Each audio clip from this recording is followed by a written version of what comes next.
Pluto सूर्य से इतना दूर है कि वहां हमारा सोलर सिस्टम खत्म हो जाता है और काइपर बेल्ट शुरू जाता है। यानी प्लूटो काइपर बेल्ट के अंदर है, तो वास्तव में यह इतना दूर है कि आजकल के आधुनिक टेलीस्कोप्स भी इसकी इमेजेस को सही से कैप्चर नहीं कर पाते। इनफैक्ट हबल टेलीस्कोप, जो कि नासा का अब तक का सबसे सफल टेलीस्कोप रहा है, वह भी प्लूटो को सही से नहीं देख पाता। तो ऐसे में वैज्ञानिक को प्लूटो को अध्ययन करने में दिक्कत होने लगी और उन्हें यह लगने लगा कि अगर उन्हें प्लूटो को अच्छे से अध्ययन करना है तो उन्हें प्लूटो पर एक विशेष अंतरिक्ष यान भेजना पड़ेगा। तो यही सब सोचकर वह एक स्पेशल स्पेसक्राफ्ट को डिजाइन करते हैं, जिसका नाम था न्यू होराइजन्स। दोस्तों, न्यू होराइजन्स को जनवरी 2006 में लॉन्च किया गया था, जो कि प्लूटो पर जुलाई 2015 में पहुंचा।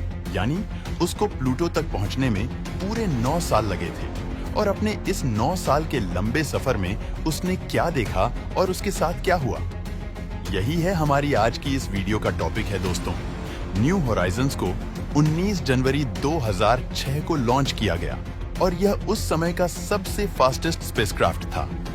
इसकी स्पीड एक जेटलाइनर से भी 50 गुना ज्यादा थी और यह इतना फास्ट था कि इसने चांद के ऑर्बिट को भी सिर्फ 9 घंटों में ही क्रॉस कर लिया था।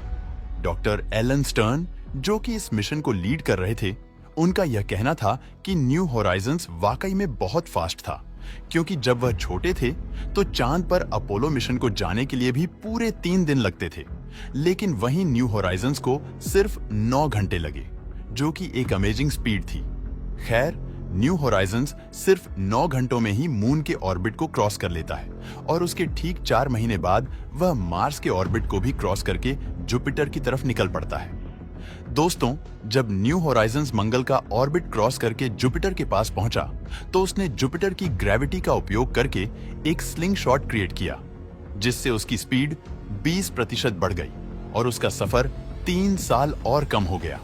यानी जहां उसे प्लूटो पर 12 साल में पहुंचना था, वहीं उसने जुपिटर की ग्रेविटी का यूज किया और 12 साल की बजाय सिर्फ 9 साल में ही प्लूटो पर पहुंच गया। टॉपिक पर वापस आते हैं। दोस्तों, जब न्यू होराइजन जुपिटर के ऑर्बिट में पहुंचा, तो उसने जुपिटर और उसके 4 सबसे बड़े चंद्रमाओं की तस्वीरें भी ली, जो हैं गैनीमीड, आयो, यूरोपा और कैलिस्टो। ये चारों चांद जुपिटर के सबसे बड़े चांद हैं, तो इसीलिए ये बहुत ही खास हैं। दोस्तों, न्यू होराइजन ने जुपिटर के साथ साथ इन सभी मून्स की तस्वीरें ली और उसके बाद वह जुपिटर के ऑर्बिट से भी निकल गया। और जैसे ही न्यू होराइजन जुपिटर के ऑर्बिट से बाहर निकला, तो इसको हाइबरनेशन मोड पर स्विच कर दिया गया। अभी हाइबरनेशन क्या है? वेल, अगर आप एक साइंस स्टूडेंट हैं तो आपको हाइबरनेशन के बारे में पता होगा, लेकिन अगर फिर भी नहीं पता तो मैं समझा देता हूं। दोस्तों, हाइबरनेशन वास्तव में जानवरों में होता है।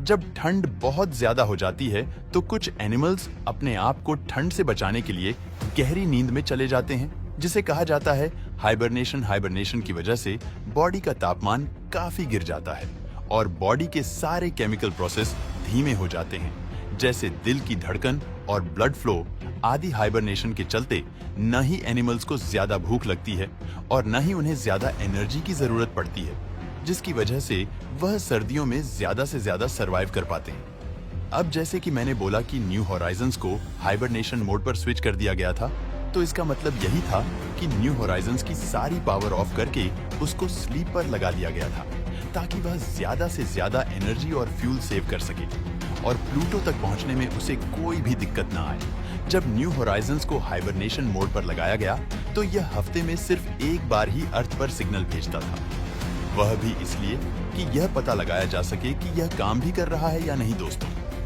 न्यू होराइजन्स ने जुपिटर के ऑर्बिट को 2007 में क्रॉस किया था और जुपिटर के ऑर्बिट से निकलने के बाद इसने 2008 में सैटर्न, 2011 में यूरेनस और 2014 में नेपच्यून के ऑर्बिट को भी क्रॉस कर लिया। मजे की बात यह है कि जब ये इन तीनों के ऑर्बिट से गुजरा, तो इसने इन तीनों की एक भी तस्वीर नहीं ली, और वह इसलिए कि जब न्यू होराइजन्स इनके ऑर्बिट से गुजरा, तो यह अपने ऑर्बिट में बहुत ही दूर थे। जब न्यू होराइजन सैटर्न के पास से गुजरा, तो सैटर्न एक 0.42 बिलियन किलोमीटर दूर था।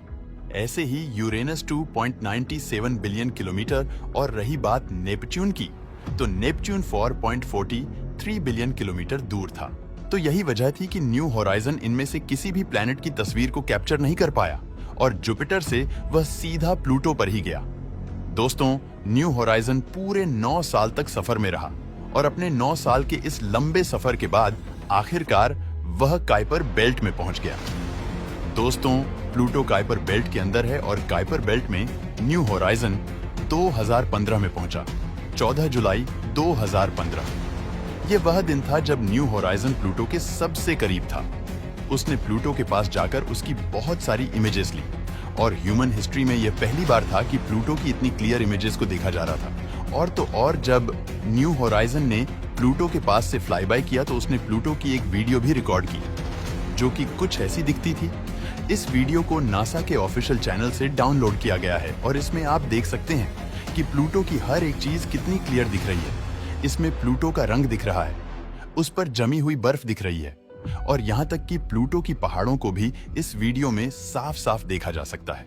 नासा के लिए यह एक बहुत ही बड़ी अचीवमेंट थी दोस्तों। न्यू होराइजन ने प्लूटो की इमेजेस तो ले ली थी, लेकिन इसे सिर्फ प्लूटो की इमेजेस लेने के लिए डिजाइन नहीं किया गया था। इसको इसलिए डिजाइन किया गया था ताकि ये प्लूटो के साथ साथ उसके चंद्रमाओं की भी इमेज ले सके और खास तौर पर चारोन की, क्योंकि चारोन प्लूटो का सबसे बड़ा चांद है जो कि साइज में प्लूटो का आधा बनता है। अब यह काफी इंटरेस्टिंग बात है क्योंकि किसी भी प्लैनेट का चांद इतना बड़ा नहीं है कि वह अपनी पेरेंट बॉडी का ही आधा बन जाए। तो प्लूटो का मून चारोन हमारे सोलर सिस्टम का इकलौता ऐसा चांद है जो कि साइज में अपने प्लैनेट से आधा है। चारोन की ग्रेविटी प्लूटो पर बहुत ज्यादा प्रभाव डालती है, जिसकी वजह से प्लूटो और चारोन दोनों ही एक दूसरे के चारों ओर घूमते रहते हैं। खैर दोस्तों, जब न्यू होराइजन प्लूटो के पास पहुंचा तो उसने चारोन के साथ साथ प्लूटो के बाकी 4 चंद्रमाओं की भी इमेजेस ली। न्यू होराइजन 14 जुलाई को प्लूटो के सबसे करीब था और अपनी क्लोजेस्ट अप्रोच में भी यह प्लूटो से पूरे 2.3 मिलियन किलोमीटर दूर था। न्यू होराइजन के अंदर टेलीस्कोपिक कैमरों को फिट किया गया था जो कि बहुत दूर से ही इमेजेस को कैप्चर करने की क्षमता रखते थे। यही वजह थी कि न्यू होराइजन प्लूटो की इतनी क्लियर इमेजेस को कैप्चर कर पाया और साथ ही वह प्लूटो के मूनस की इमेजेस को भी ले पाया। तो यह है प्लूटो के चंद्रमाओं की वह इमेजेस जो न्यू होराइजन ने ली थी। पहले नंबर पर चारोन है जो कि सबसे बड़ा है, सेकंड निक्स है, निक्स से छोटा हाइड्रा है, हाइड्रा से छोटा केरबेरोस है और आखिर में सबसे छोटा है स्टाइक्स। तो यह सब इमेज बिल्कुल रियल है जो कि न्यू होराइजन ने प्लूटो के पास जाकर ली थी। चारोन की इमेज तो काफी क्लियर है, लेकिन बाकी मून्स की इमेजेस काफी ब्लर हैं क्योंकि एक तो ये काफी छोटे थे। दोस्तों, न्यू होराइजन्स आज भी कुइपर बेल्ट में है और आज भी वह अपना आगे का सफर तय कर रहा है। ना जाने उसका यह सफर और कितना लंबा होगा और ना जाने वो आगे और किन किन चीजों को देखेगा। दोस्तों, वीडियो पसंद आया हो तो लाइक और शेयर करें और